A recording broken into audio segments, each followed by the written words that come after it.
Welcome to the Deep Dive, where we unpack complex topics, helping you get well-informed quickly and hopefully with a fresh perspective. Today, we're taking a deep dive into something utterly fundamental to all our lives, society. We're going to explore what it truly is, how it came to be, and perhaps most importantly, how deeply it shapes who you are, how you think, and even what you believe to be true. Yeah, and we've pulled together insights from a really rich collection of sources, including some foundational sociological lectures that really dissect the structure and, the dynamics of human groups. Our mission today is really to distill these complex ideas, make them accessible, practical, and hopefully spark some critical thinking about the world you navigate every single day. Exactly. So, if you've ever stopped to wonder, why do we live the way we do? Or questioned how your own daily actions contribute to this massive kind of invisible system, well, get ready for some surprising facts and maybe a few aha moments. Let's really unpack this idea of society. We use the word society constantly, right? But if someone really pushed you to define it, would you just say it's like a bunch of people gathered together? Is it just a crowd? No, it's definitely more nuanced than just a crowd. Sociologists usually define society as a collection of individuals linked by unique patterned relationships and behaviors. These patterns are what distinguish them from other groups. It's not just about being in the same place, it's about shared ways of life and, crucially, sustained interaction. Okay, and here's something really interesting you mentioned earlier, this paradox at its heart. Society rests on both likeness and difference. Can you break that down? Why are both so vital? Absolutely. So likeness is about the shared stuff, a common culture, language, maybe core beliefs. This creates a bond, that sense of unity. Think about shared jokes or just unspoken understandings within your own community, that feeling of belonging, that's likeness. But think about it. If everyone were exactly the same, totally identical skills, same desires, why would we ever need each other? Right, there'd be no point in interacting, really. So that's where difference comes in. Precisely. Our individual differences, gender, age, unique skills, specialized knowledge, they create dependencies. I can't build my own house and grow all my own food and make my own clothes. Well, most of us can't. So I rely on others. And this necessity gives rise to the division of labor. Different people do different kinds of work because we rely on each other. That mutual dependence is really what keeps the interactions going. And this whole structure, it's not set in stone, is it? Not at all. Society is both dynamic and permanent. It's kind of like a river, maybe. The water is always changing, new people come, old ones go, ideas shift. But the riverbed, the fundamental structure, persists over time. Society changes, values evolve, circumstances shift, yet it remains a continuous institution always adapting. So constantly shifting, yet always there. It sounds complex. What holds it all together then? Well, another crucial piece is social control. Society sets norms and rules, many unwritten, that profoundly influence our behavior. They ensure order and cohesion. It's like this invisible hand, subtly guiding our actions. Without it, the whole system could just, unravel. That's why you instinctively cue, maybe, or lower your voice in certain places. Exactly. You stop at a red light at 3 a.m., even when no one's around. You've internalized that norm. That's social control working. So, thinking about your own day-to-day life, how do you see both likeness and difference playing out? And where might that invisible hand of social control be guiding your choices, maybe without you even fully realizing it? Okay, now that we have a better handle on what society is, the huge question is, how did this incredibly complex thing even start? Was it like a conscious decision? Or did it just happen? That's a classic debate. There are two major camps. The first is the social contract theory. This suggests individuals basically consciously chose to create society. They made an agreement, a pact. But why they made this pact, well, that's where the theories diverge quite a bit. Right, like Thomas Hobbes. He had a pretty bleak view, didn't he? Believed humans were naturally cruel, selfish. Yeah, his famous line is that life before society was poor, nasty, brutish, and short. Just constant conflict. So for Hobbes, society wasn't about achieving some ideal, it was a desperate measure.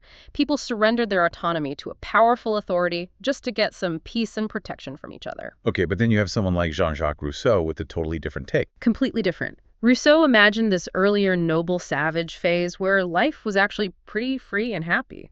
For him, society emerged later, not because we're inherently bad, but because populations grew, resources got scarce, leading to competition and conflict. So the contract was an agreement for peace, more like collective self-preservation to escape that new conflict. The common thread in these theories, though, is that conscious choice. It really makes you think about human nature, doesn't it? Are we fundamentally good, bad, or somewhere in that messy middle? Which view resonates more with you? It's a tough question. Now, the second major theory flips the script a bit. This is the evolutionary theory. It argues society emerged more spontaneously, kind of organically, out of human nature itself, not from a specific pact. Herbert Spencer, for instance, used that famous organic analogy. He compared society to a living organism. Ah, yes, the idea that just like single-celled organisms evolved into complex beings with specialized organs. Exactly. Spencer argued that simple societies, maybe like small kinship groups, naturally evolved over long periods into complex ones with specialized institutions, economy, politics, legal systems, all doing different jobs. In this view, society wasn't really planned. It just grew out of our inherent social tendencies. It was a natural progression. And Durkheim saw religion playing a role here too. He did. Emil Durkheim suggested that shared religious experiences, that feeling he called collective effervescence, that intense communal good feeling people get when they come together for rituals that led to sacred objects and the creation of moral communities, which were essentially early forms of society. So we've got conscious choice versus organic evolution is fascinating. And this leads us right into another deep question. If society shaped us, do we also shape society back? How does that work? Ah, the cyclical relationship. This is where Peter Berger's work is so insightful. He came up with the idea of the social construction of reality and, quite provocatively, called society the walls of our imprisonment.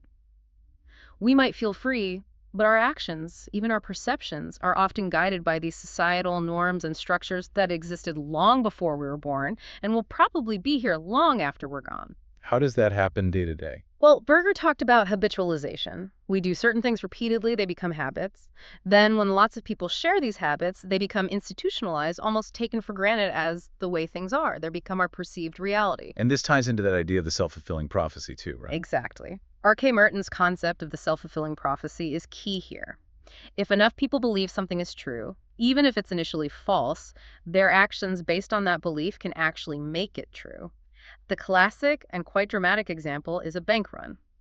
A rumor starts that a bank might fail. People panic, rush to withdraw their money. And even if the bank was sound, the mass withdrawals can actually cause it to collapse. Precisely.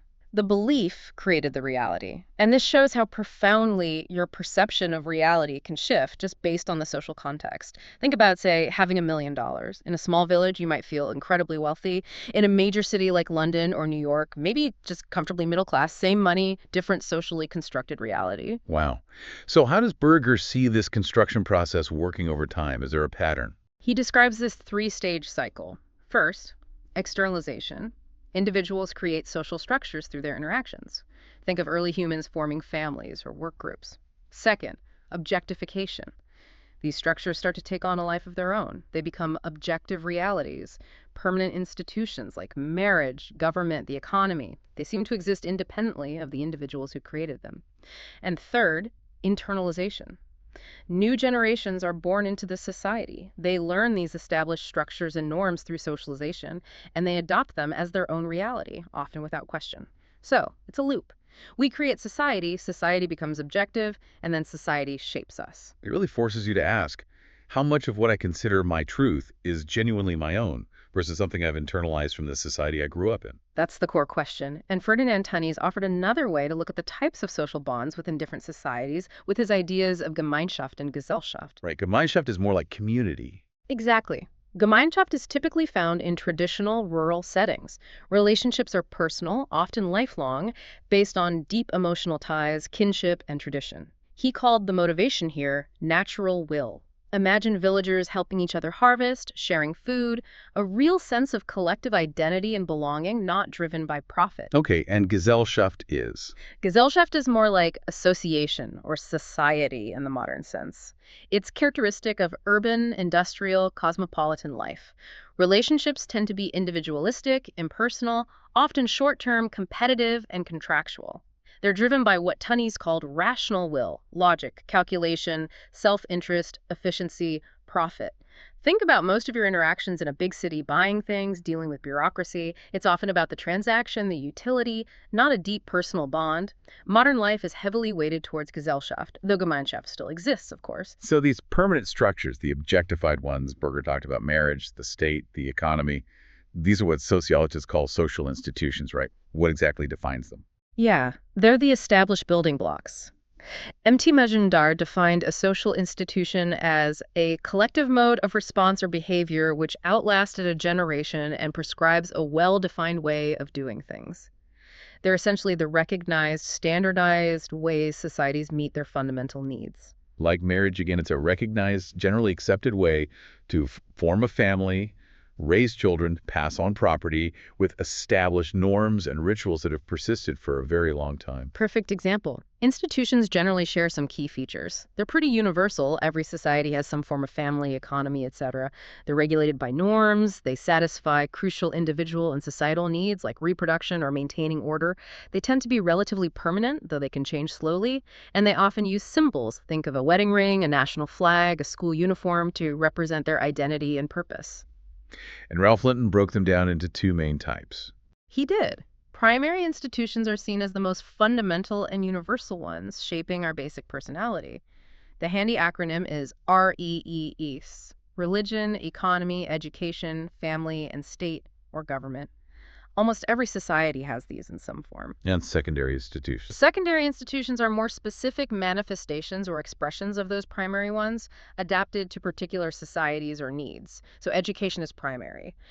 But a specific type of school, like a traditional Gurukul or a modern online university or an apprenticeship program, those are secondary institutions, different ways of doing education. Okay, that makes sense. Now, Merton added another layer with functions, didn't he?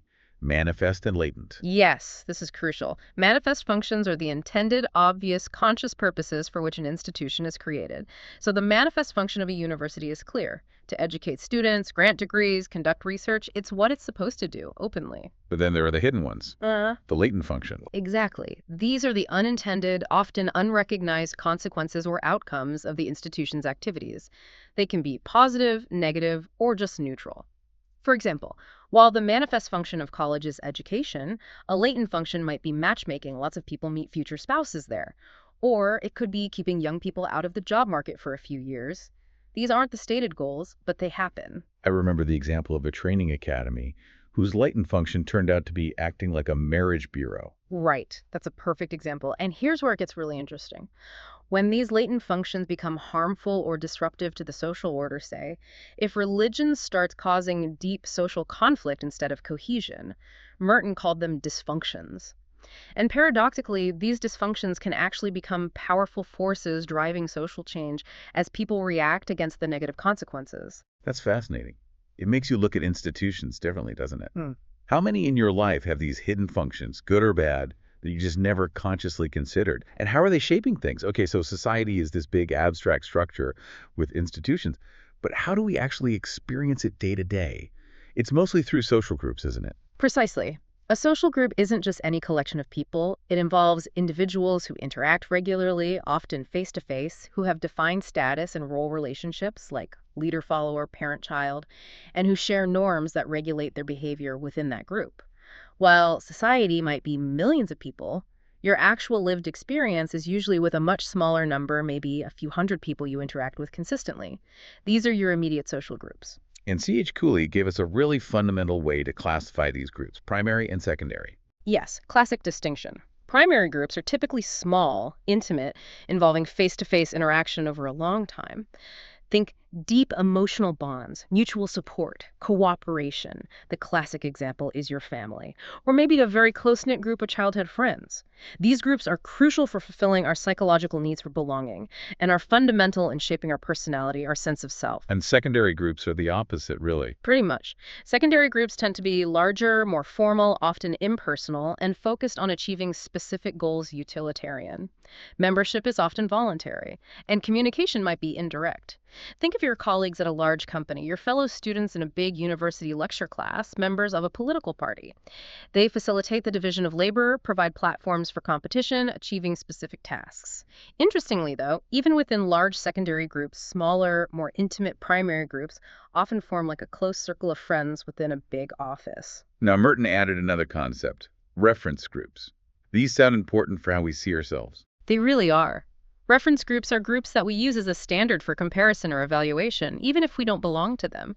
We look to them to judge our own achievements, attitudes, or aspirations. This often leads to something called anticipatory socialization. Which is like Practicing for a role you want. Kind of, yeah. It's the process of learning and adopting the norms, values, and behaviors of a group you aspire to join, even before you're actually part of it. Think of a law student starting to dress and talk more like established lawyers, or someone trying to move up the social ladder, adopting the manners of the group they want to enter. But what if you try to join that reference group, adopt its ways, but you don't quite make it, or you're not fully accepted? That leads to what Robert Ezra Park called the marginal man. This describes an individual who is caught between two different cultures or social groups, not fully belonging to either one. It's often a result of failed anticipatory socialization. They might have abandoned some of their original group's values, but haven't been fully integrated or accepted into the new reference group.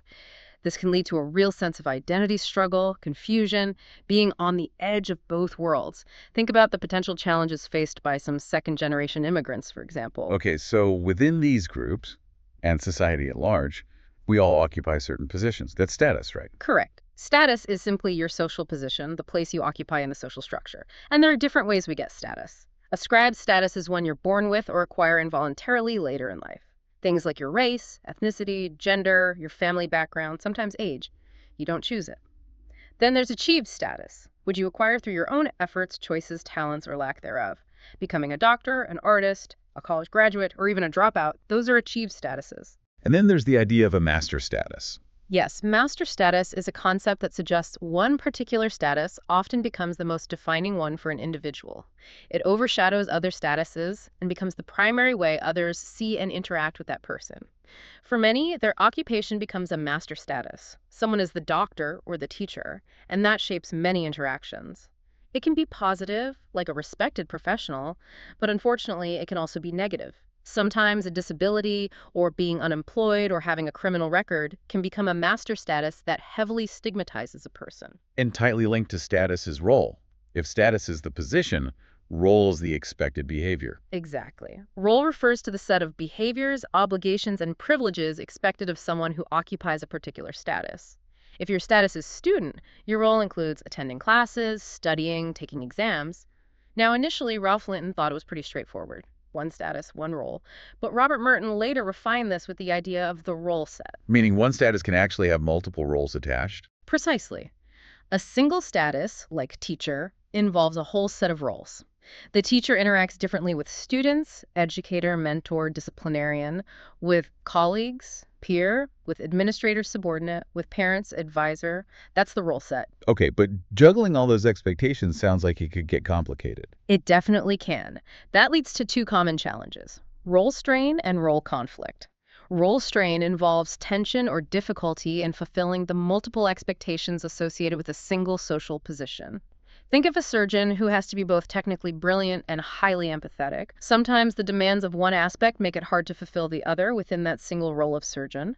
Or a parent juggling cooking, cleaning, and childcare all at once. Okay, so strain is within one status. What's role conflict? Role conflict occurs when the expectations of two or more different social roles that a person holds clash with each other.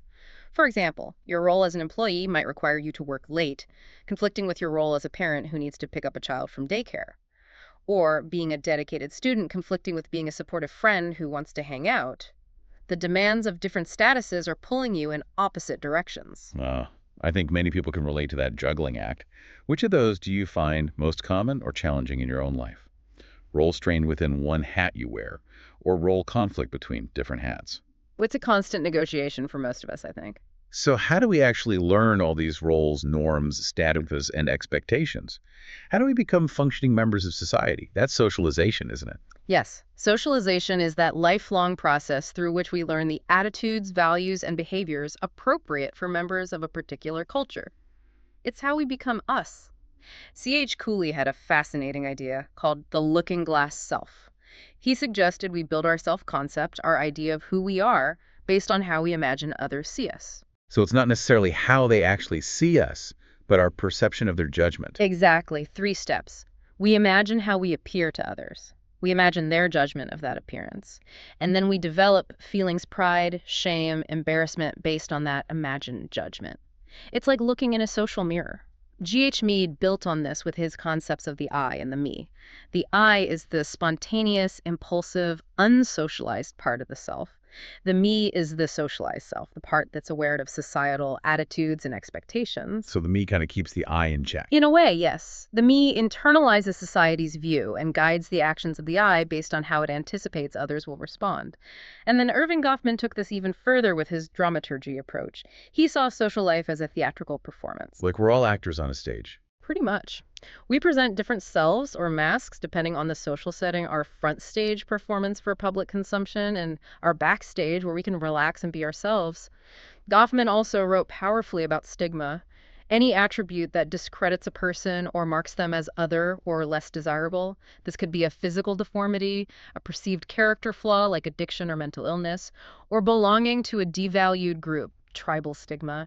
And he analyzed total institutions, places like prisons, mental hospitals, monasteries, military boot camps, environments that control all aspects of life, aiming to strip away old identities and systematically rebuild new ones aligned with the institution's goals. Wow, that's intense. So socialization shapes the individual. Now let's zoom out one last time at social stratification. This is about how society itself is layered. Exactly. Social stratification refers to the hierarchical arrangement of large social groups based on their control over basic resources. It's how society is divided into layers, or strata think, gender, caste, class, race. It's important to remember this isn't just about individual differences in talent or effort. It's a characteristic of society itself. It persists over generations, often based on widely shared, though often unfair, beliefs or stereotypes. And different societies have different systems for this layering. Right. You have relatively closed systems where social mobility is very limited. Status is largely ascribed at birth. The classic example is a rigid caste system. Even here, though, groups might try to improve their standing through processes like imitating higher status groups. Then you have open systems, like modern class systems, which theoretically allow for more mobility based on achievement, merit-based. However, even in open systems, structural barriers and inequalities still significantly affect people's life chances. It's not a perfectly level playing field. And sometimes, even within these systems, things don't quite line up for an individual. Correct. That's status inconsistency. This happens when a person ranks high on some dimensions of social status, but low on others. For instance, someone might have a high level of education, high status, but work in a low-paying job, low status. Or someone might be very wealthy, high status, but belong to a group facing social discrimination, low status. This inconsistency can be a source of significant personal frustration and sometimes even social unrest. We've covered so much ground today.